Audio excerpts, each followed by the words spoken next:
आप देख रहे हैं आज तक, आपके साथ हूं मैं नेहा बात। हम एक दिलचस्प तस्वीर के साथ दरअसल इस बुलेटिन की शुरुआत करेंगे, जो कि अब से कुछ ही देर पहले आई है, क्योंकि समाजवादी पार्टी में शामिल होने के इस कार्यक्रम को समाजवादी पार्टी ने एक वर्चुअल रैली का नाम दिया था। वर्चुअल रैली के नाम पर देखिए जरा कितनी भीड़ यहां पर इकट्ठा है। ये किसी एक्चुअल रैली से कम नहीं है। यहां पर जबरदस्त संख्या में लोग जमा हुए हैं। हालांकि मंच पर भी लोगों की कमी नहीं है। यहां पर यूपी के पूर्व सीएम अखिलेश यादव दिखाई दे रहे हैं, उनके साथ स्वामी प्रसाद मौर्य हैं। सबके चेहरों पर हंसी है, हाथ हिलाते हुए सब इस वर्चुअल रैली को अंजाम दे रहे हैं। लेकिन वर्चुअल रैली का भी नजारा देखिए, इधर ये जो जनता की भारी भीड़ उमड़ी है और साथ ही एक स्क्रीन भी लगाई गई थी ताकि ये वर्चुअल रैली की तरह दिखाई दे। ये वर्चुअल रैली आपको बता दें दरअसल जिसका जिक्र बार बार चुनाव आयोग की तरफ से किया गया। ये कहा गया कि वर्चुअल रैली के जरिए ही अब सभी नेतागण समर्थकों को संबोधित करेंगे। लेकिन देखिए, दो तस्वीरें अपने आप में पूरी कहानी बयां कर रही हैं। 3/4 और इसी मन से अखिलेश यादव बोल रहे हैं, सुनिए।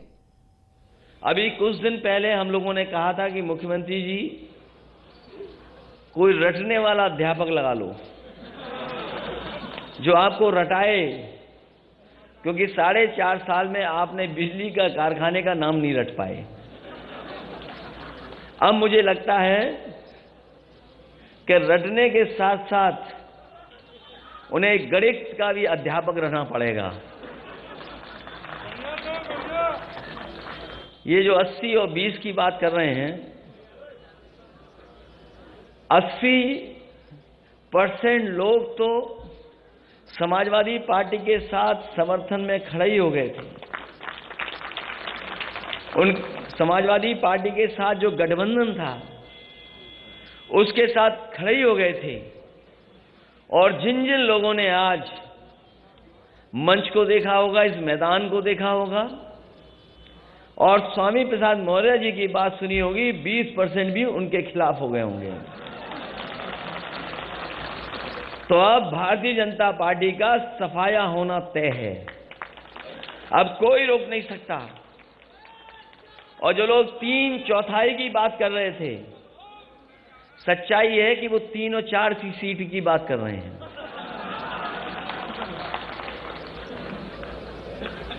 और मैं आप सबको, आज बहुत ही शुभ दिन है।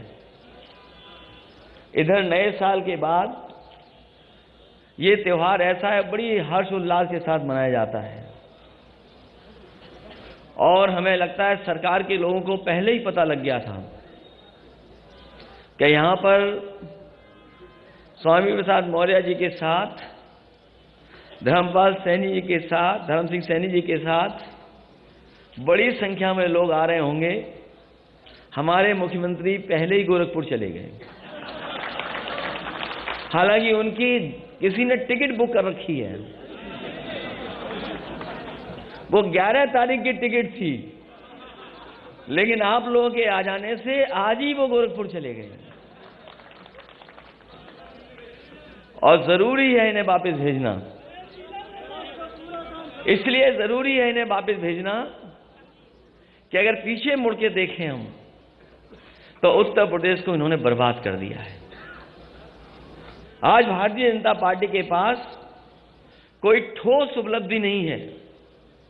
ये वही भारतीय जनता पार्टी के लोग हैं जिन्होंने किसानों को भरोसा दिलाया था कि सरकार आ जाएगी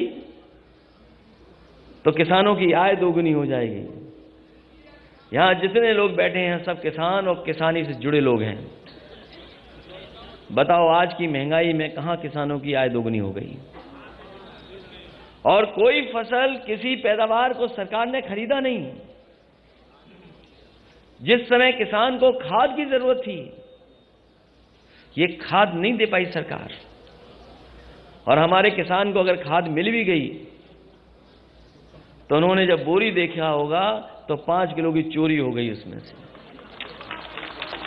ये भारतीय जनता पार्टी के वो लोग हैं जिन्होंने डीजल पेट्रोल महंगा कर दिया। आज पेट्रोल 100 से पार है। और जिस कंपनी का पेट्रोल डीजल है, इनके गलत फैसलों की वजह से 600% मुनाफा कमा रहे हैं। पिछले अगर महीनों का आकलन करें तो 600% मुनाफा कमा रहे हैं, और ये गरीबों की जेब को काट करके अमीरों की तिजोरी भरने का काम कोई कर रहा है तो वो भारतीय जनता पार्टी के लोग हैं। जहां कई मौके हम लोगों ने देखे हैं,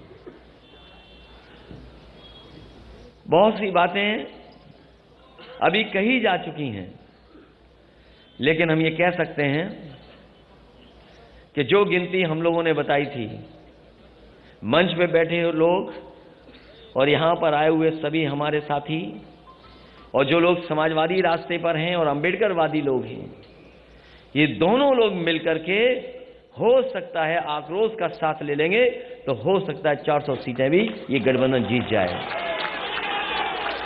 क्योंकि जनता बैठी है बदलाव के लिए, बैठी है जनता बदलाव के लिए बैठी है, जनता परिवर्तन चाहती है। यही नौजवान यहां पर आए अपने हक और सम्मान मांगने, एक एक नौजवान को लाठी मारी गई, अपमानित हुए, और न जाने कितने लोगों को मुकदमे से डराया गया। ये भारतीय जनता पार्टी जो ठोकर राज चला रही, जो मुकदमों से डरा रही है, जैसे ही स्वामी प्रसाद मौर्य जी हमारे साथ आए, पता नहीं किस जमाने का वारंट इशू कर दिया, किस जमाने का वारंट इशू। और दूसरे हमारे गठबंधन के अपना दल के, उनका जब से साथ मिला है, लगातार उनकी जांच हो रही है, लगातार उन्हें परेशान किया जा रहा है, कब्जा किया जा रहा है। और कौन भूल जाएगा डिजिटल इंडिया की गड़बड़ी, छापा मारना था किसी और के यहां, छापा मार लिया अपने यहां। इसलिए अब तो चुनाव आ गया है, इसी दिन का तो इंतजार कर रहे थे हम लोग कि चुनाव कब आएगा। अब साइकिल का हैंडल भी ठीक है और दोनों पहिए भी ठीक हैं अब, और पैडल चलाने वाले देखो कितने हमारे नौजवान साथी दिखाई दे रहे हैं। अब कोई नहीं रोक सकता रफ्तार को। जब समाजवादी और अंबेडकरवादी साथ आ गए तो कोई नहीं रोक सकता।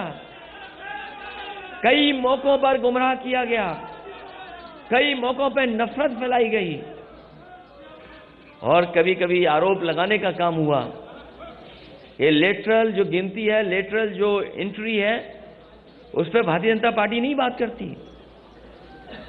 न केवल आउटसोर्स, तमाम ऐसे फैसले जो कभी सोचा नहीं था, वो फैसले भारतीय जनता पार्टी ने लिए हैं।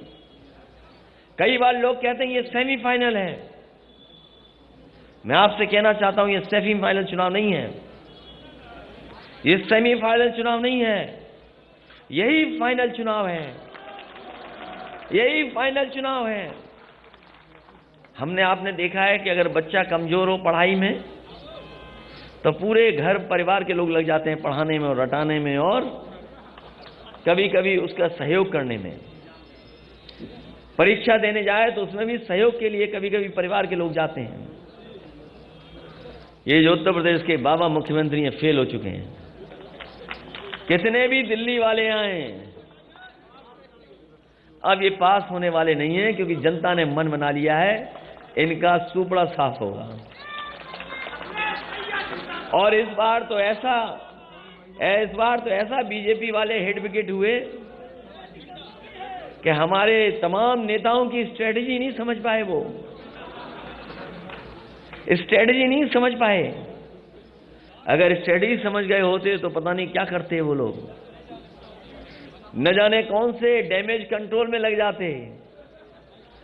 और हमें खुशी ये है कि इस बार पत्रकार साथियों को भी नहीं पता लगा, लेकिन ये पत्रकार साथी सब अपने साथ आ गए हैं। अब कोई खिलाफ नहीं है, कोई खिलाफ नहीं है, सब चल रहा है आजकल तो, सब साथ हैं अपने। और न केवल हम लोग हटाना चाहते हैं, ये लोग भी हटाना चाहते हैं। इसलिए इस मौके पर मैं एक एक कार्यकर्ता को बधाई देना चाहता हूं, एक एक नेता का धन्यवाद देना चाहता हूं। यहाँ बहुत सारे लोग हैं जो कई दिनों से मैं देख रहा हूं और मैं जानता हूं कि बहुत संख्या में लोग हैं, लेकिन मैं ये भी जानता हूं कि ये वो लोग हैं जो जब जाएंगे अपने गांव और अपने मोहल्ले में तो साइकिल को नहीं भूलेंगे और साइकिल की रफ्तार को बढ़ाने का काम करेंगे। ऐसा किसी ने सोचा नहीं था कि चुनाव ऐसा भी होगा, किसी ने सोचा नहीं था कि चुनाव ऐसा भी होगा।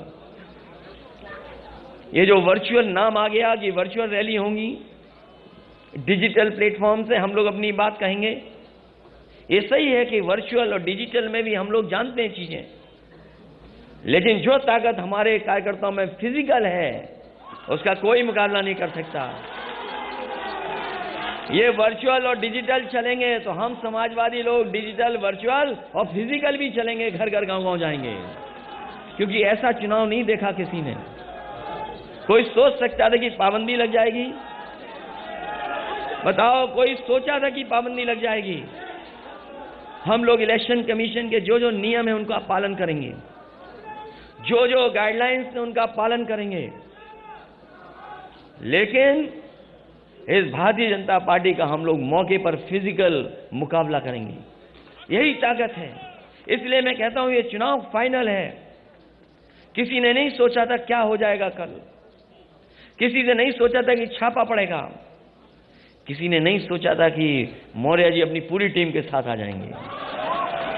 इन्होंने मनोबल बढ़ाने का काम किया, उत्साह बढ़ाने का काम किया है, और ये गिनती में बड़ी संख्या में लोग हैं। अभी तक तो स्टूल मिलता था किसी को, वो स्टूल वाले का क्या होगा? अब मुझे तो पता नहीं स्टूल वाले का क्या होगा। इसलिए जो 11 तारीख को जाना था जिन्हें, वो आज ही चले गए मौर्य जी के डर से। मैं एक एक विधायक, एक एक पूर्व विधायक, एक एक मंत्री का धन्यवाद देता हूं, बधाई देता हूं। कई मौकों पर मैं मिला भी हूं। आए हुए कार्यकर्ताओं का भी बहुत स्वागत करता हूं। आज समाजवादी पार्टी के कार्यालय में आए बड़ी संख्या में समाजवादी नेता कार्यकर्ता हमें दिखाई दे रहे हैं, हम उनका भी धन्यवाद देते हैं। जहां मकर संक्रांति की मैं शुभकामनाएं देता हूं, बधाई देता हूं, वही एक दुखद घटना घटी है। एक बहुत ही वरिष्ठ पत्रकार और एक बहुत ही सुलझे पत्रकार, एक बहुत ही वरिष्ठ पत्रकार और एक बहुत सुलझे हुए पत्रकार, वो आज हमारे बीच में नहीं है। जब कभी भी वो अपनी बात को रखते थे या घटना के बारे में जानकारी देते थे, शायद ही देश में कम ऐसे पत्रकार होंगे जो इतने सलीके के साथ बातें रखते थे। जहां उन्हें उर्दू के बारे में जानकारी थी, तो अखिलेश